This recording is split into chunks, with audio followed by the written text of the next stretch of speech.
Ете така си прошетавме по Скопје, денеска ќе може да прошетате до 15 часот и да ги изнесете и децата надвор малку повеќе и на свеж воздух и сонце и малце повеќе витамин Д им треба. А за се во ова разговараме и се советуваме денеска со Александар Сајковски, специјалист по педиатрија и неонатологија од клиничка болница Аџибадем Систина. Добро утро, докторе. Добро утро, фала за поканата и поздрав до сите ваши гледачи. Се надевам дека ќе одговориме на некои прашања кои ќе бидат интересни за нив. Ние, докторе, со нетрпение очекувавме да попуштат мерките и конечно да можеме малку повеќе децата да ги изнесеме надвор, а сега пак имаме строги мерки во носење на заштитна опрема, односно на маски, и први мајките реагиравме добро. Како да ги заштитиме сега надвор децата? Знаете како е, дете како дете не можеш да го ограничиш, оди овде, иди ваму, пипни тоа, не пипкај тоа.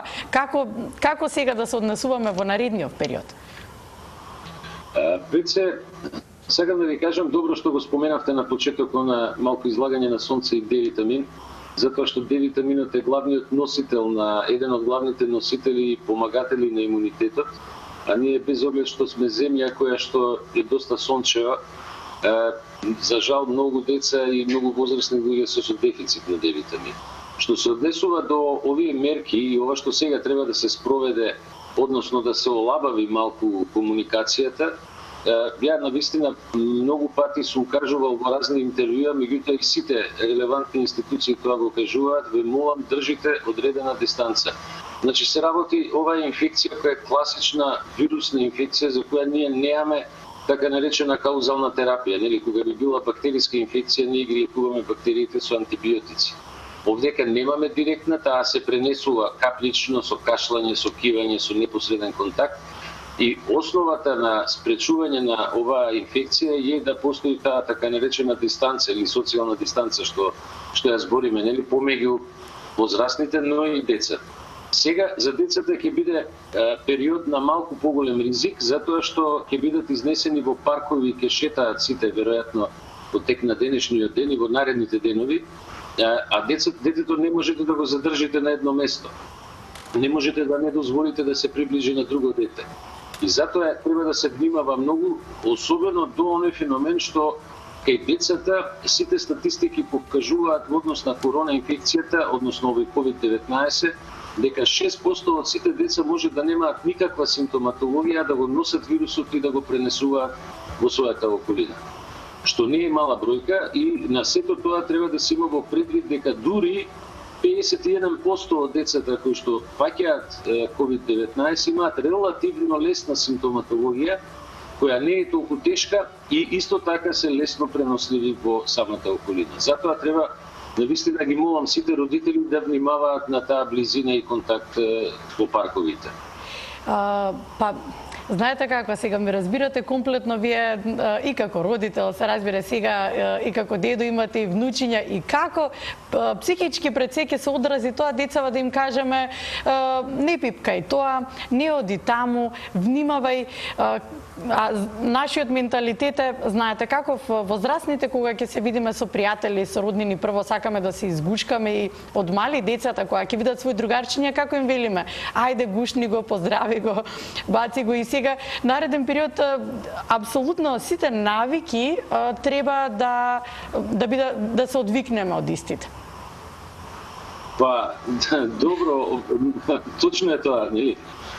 Факт е дека она што сите го зборуваме во медицината, према ова како што се случува и начинот на пренос на оваа инфекција, е дефинитивно дека оваа инфекција, овој COVID-19 многу работи ќе смени на целава планета, не само кај нас во Македонија. Тука се наметнува повторно прашањето на бројот на пациентите, ја не очекувам дека тоа одеднаш ќе прекине. Ќе има одреден број на пациенти кои што ќе се појавуваат нови, ќе паѓа бројот, вкупниот број, меѓутоа може да се врати повторно назад. Знаете, она знае, оваа крива може да има така наречена двогрба камила. да го постигне ефектот, да почне да паѓа и повторно да почне да се качува, да се појават нови случаи. Тоа тоа може да биде најчесто резултат на тие блиски контакти и комуникација не само помеѓу децата, него и помеѓу возрастните луѓе. Затоа сметам дека ова и сите тоа го зборат и мислам дека ќе го осетиме, има доста ефекти различни, значи многу работи ќе се сменат во светот, вклучително и кај нас. Докторе, навистина загрижува ова што велите, и сите здравствени работници тоа го кажуваат, дека можно е да ни се случи и нели кривата повторно да се врати, доди па и со поголема брзина нагоре, а во период сме кога ни доаѓаат и летните одмори, споменавме витаминот Д, исклучително значаен и важен во наредниот период за јакнење на имунитетот. Не знам како ќе биде летниот период и периодов што престои за образовните установи, но од септември предпоставувам ќе си започне учебната година, ќе се одвива како што треба. Сега, што е клучно за наредниот период за јакнење на имунитетот на децата? Па знаете, исто така тоа е тема која што е екстремно битна за децата.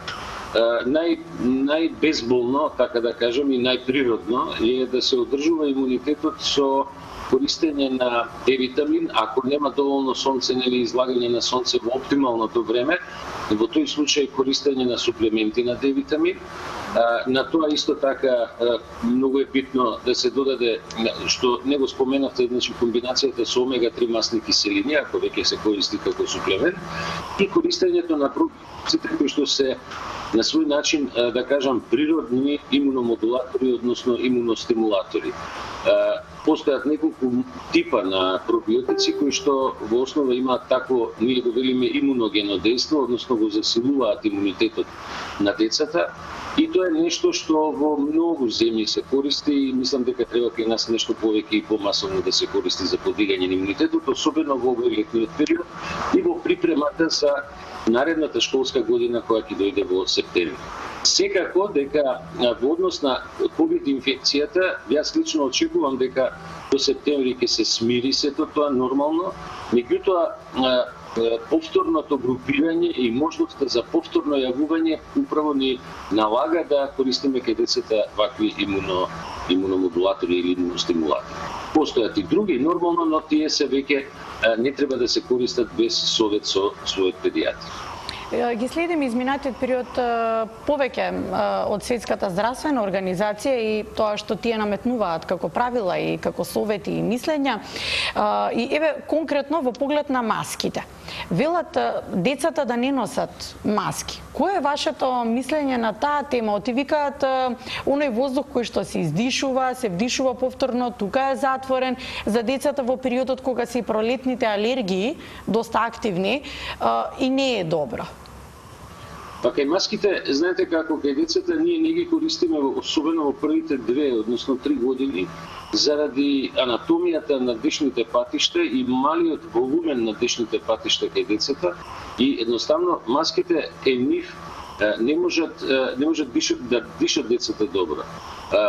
Децата во првата година од животот, например, дишат многу побрзо од колку што ние дишаме возрастните, они имаат фреквенција од 40 до 60 респирации во минута, за разлика од нас возрастните кои дишаме од 12 до 16 пати во една минута. Самата маска во тој случај прави таква механичка бариера да не може да се обезбеди добра вентилација. Тоа е една од клучните причини зошто кај децата не се става маска. Една од основните причини. Нивниот ритам на дишење е побрз, ритамот на срцето е побрз, вкупно целото движење и целиот метаболизам е далеку побрз од нашиот и тоа се причини заради кои во основа не треба да се користи маска кај децата. Иако маските до некаде јасно е дека заштитуваат и треба да се носат, постојат опречни информации во тоа кои типови на маски и како треба да се носат. Мислам, носењето се знае, меѓутоа колку може да заштитат, меѓутоа клучно сето тоа е повторно онаа дистанца од 2 метра. Дури некојаш велиме и 2,5, нели, бидејќи меѓу 1,5 и 2 метра овој вирус као тежок вирус која ќе излета од преку дишните патишта од некој што кашла или кива, на максимум некаде 2 метра паѓа на земјата.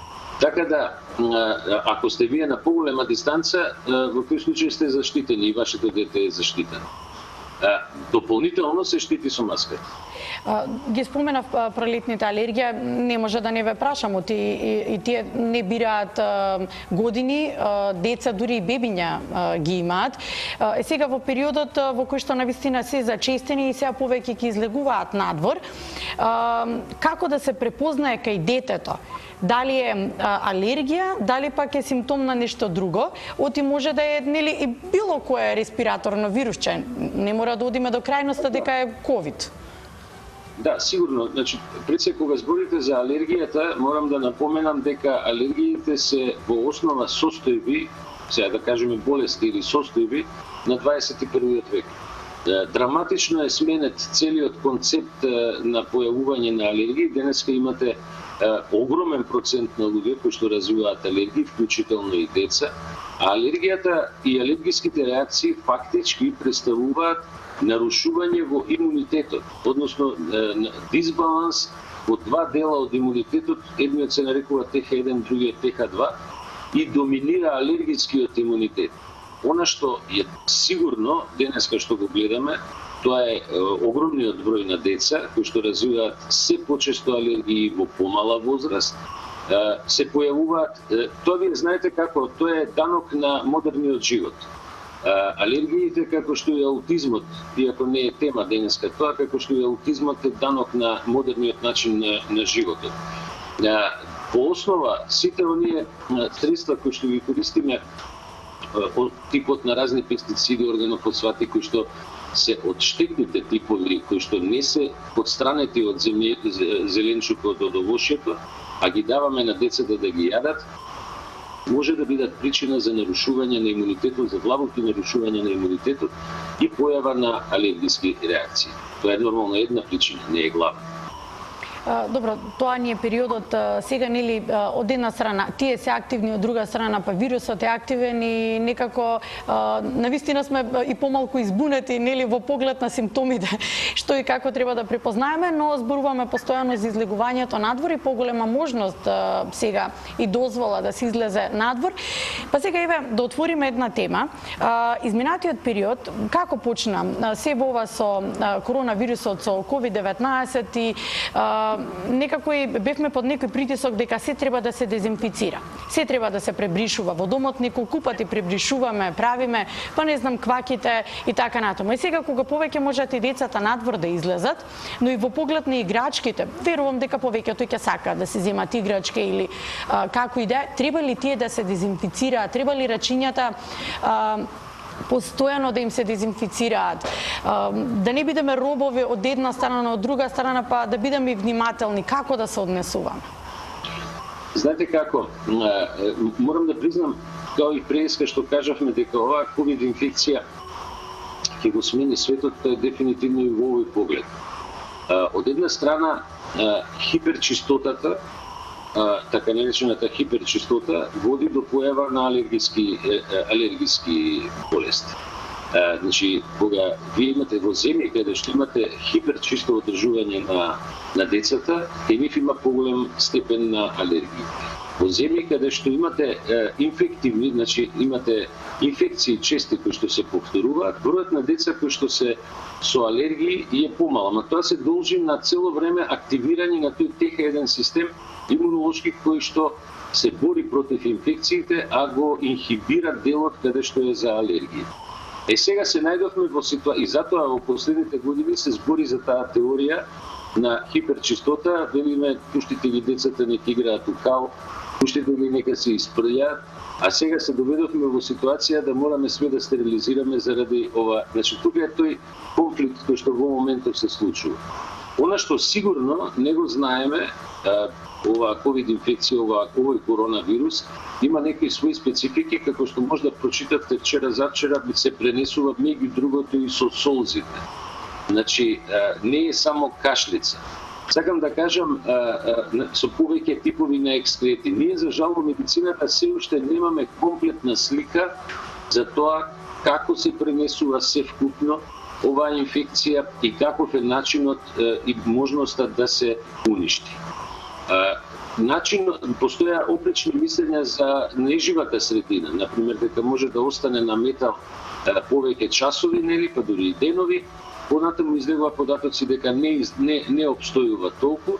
Меѓутоа, моето мислење и мој совет е, на крај сакам да кажам во однос на ова прашање, мој совет е до сите родители да во овој период кога е многу активна и актуелна инфекцијата, сепак се одржува хигиената максимално, да се чистат особено рацете, миењето на рацете. Рацете се, ако збориме за контакт, најголемиот вектор, односно преносител и на оваа инфекција и на други инфекции. Значи рацете се тие кои што се еден од најпрљавите делови на телото и на едно дете и кај возрастните луѓе. И затоа се инсистира меѓу другото и на одржување на хигиена на рацете. Добро, во контекст на ова кога зборуваме кај детските рачиња, мислам дека е најважно да се напомене, нели, да ги научиме, да се обидеме, ете тоа постојано да го повторуваме, да не се допираат со рацете. Оти, нели, не може и докрај што ќе допре, па веднаш да одиме, нели, да го миеме, да го бришеме и тоа еднаш ка кажав, еве повторно ќе кажам, еве и во контекст на ова и ќе ве потпрашам, како мислите дека психички се ова ќе се одрази на децата и на нивниот развој? Тука малку да не сгрешиме во делот на големата предпазливост како родители. Психичкиот ефект на ковид инфекција врз децата може да биде лош ако родителите не посветат доволно внимание со децата. Ова е состојба која што по мене сега ја отвара повторно темата на семејството и темата комуникација родители-деца. Значи, родителите се тие кои што постојат, знаете како постојат многу портали на кои што можете да прочитате како да се забавувате со вашето дете и како едноставно сите овие полициски часови да ги претворите во игра. Ако родителите тоа го прават, децата нема да имаат проблем. Ако децата се доволно стимулирани во комуникација со своите родители, без оглед на возраста, нели?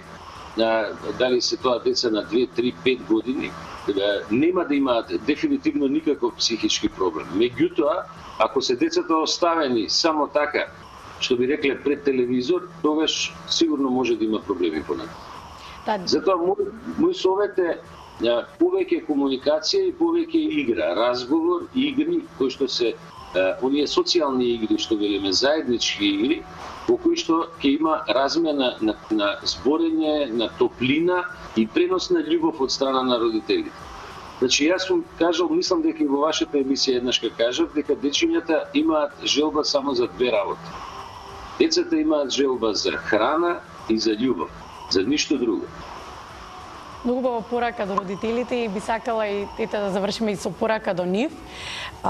Кога веќе се подготвуваат, претпоставам, може се појадуваат со дечињата дома на трпезата, споменавте дека еден од најубавите моменти што ни се случи во полицискиот час е тоа што целото семејство имаше многу повеќе сати време да помине заедно од вообичаено во трка со време, со работа, нормално, динамично секојдневие.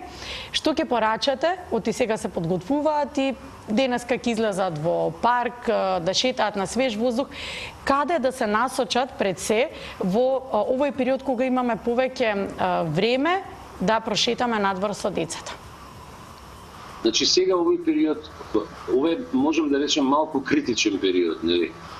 Затоа што со олабавување на мерките, ние дефинитивно може повторно да почнат луѓето да се собираат во групи, да кажем, и на тој начин да се пренесе инфекцијата. Значи мој совет е повторно се уште да се одржува таа така наречена социјална дистанца од 2 метра, децата да се изнесуваат на отворено, например, убави во Скопје е убав паркот и водно, меѓутоа да не се на едно купче, нели, да не се врзани едно со друго.